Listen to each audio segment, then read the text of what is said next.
name is Hoang, and being an extreme introvert I'm really nervous right now.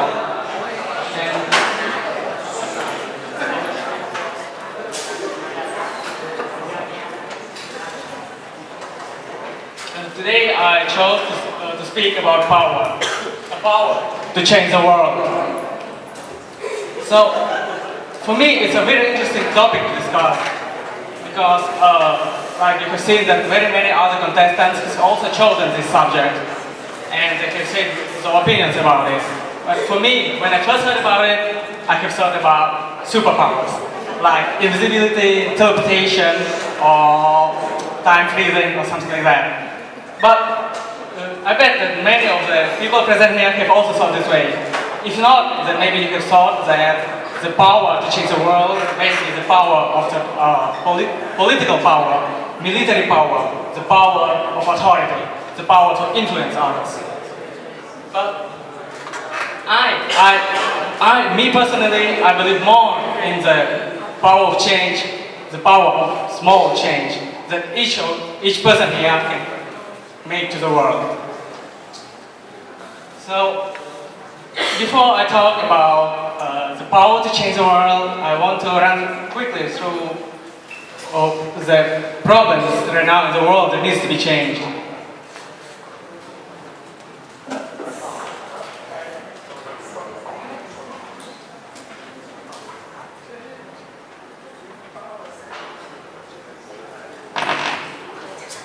So, these are the United Nations Sustainable Development Goals. So we can see that the United Nations are trying their best every day to fix the problems around us, around the world. But the number of goals on the board, 17, is also the number of problems around us. And if you take a closer look, we can actually see that these problems have been there forever. They have been there since the dawn of human society. But why they are still here now? Were humans too blind to notice them, to fix them before?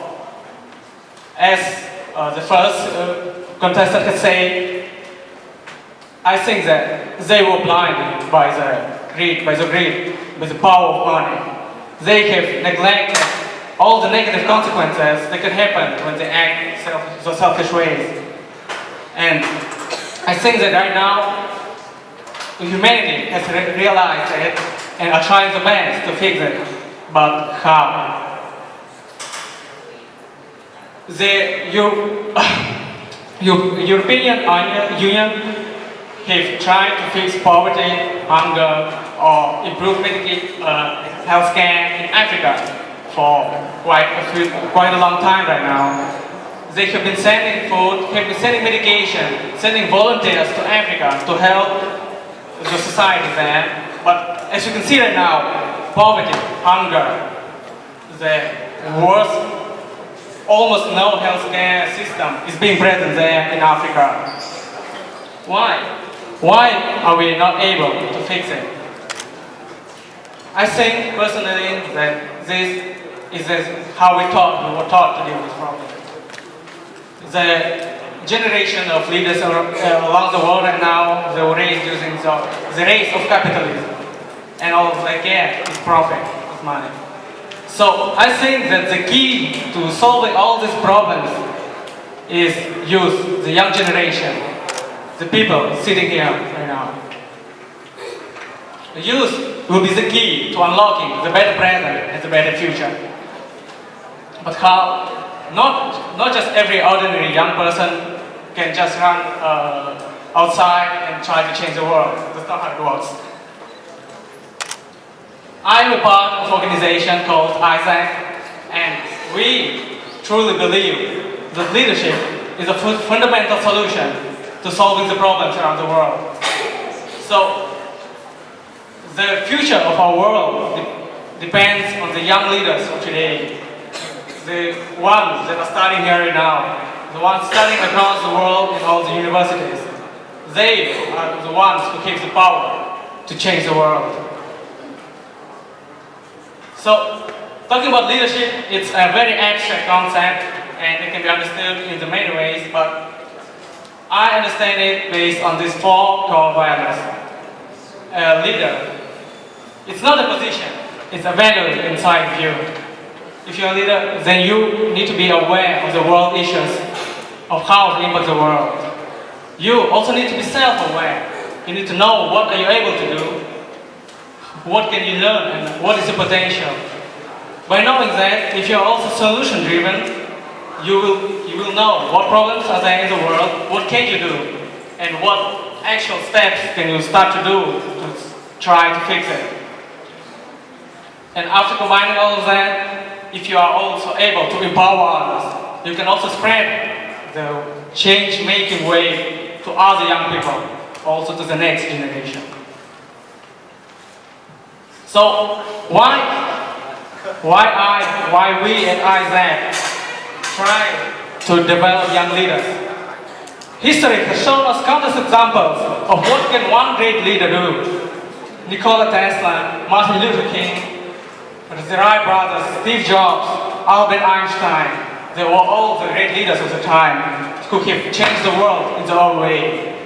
So, if one great leader can change the world that much, imagine what can a billion great leaders do?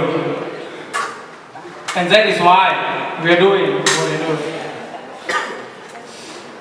But that's what I do, that's what we at IZ do. But this world is not just ours, it's also yours. So how will you shape it? Thank you.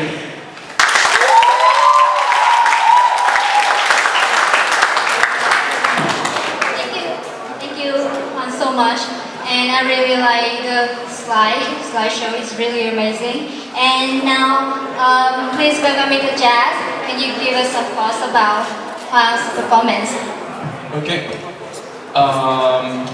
When you first came out on the stage, I said, "Oh, this guy looks smart." And she asked me, "Is it because he's wearing glasses?" No, it's not because you're wearing glasses. It's because of how you present yourself. The first thing that I'm looking for a speaker is the stance. It's the way you stand in front of people. And you've got it. Because you need to look smart. You really need to look smart.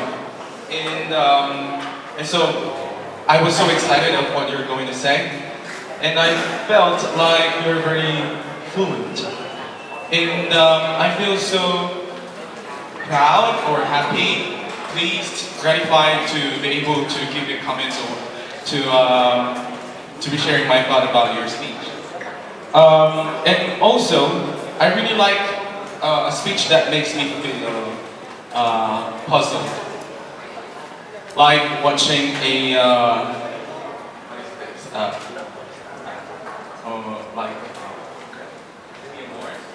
like movie, award-winning movie. You know, most of those movies are very confusing at first. You really want to know what the story would really communicate to you or convey to you, and so does your speech. Your presentation is really impressive. I think it was carefully prepared, and I actually have a lot of things to say, but this is one thing I want you to remember. Our school is so proud to have you. Thank you.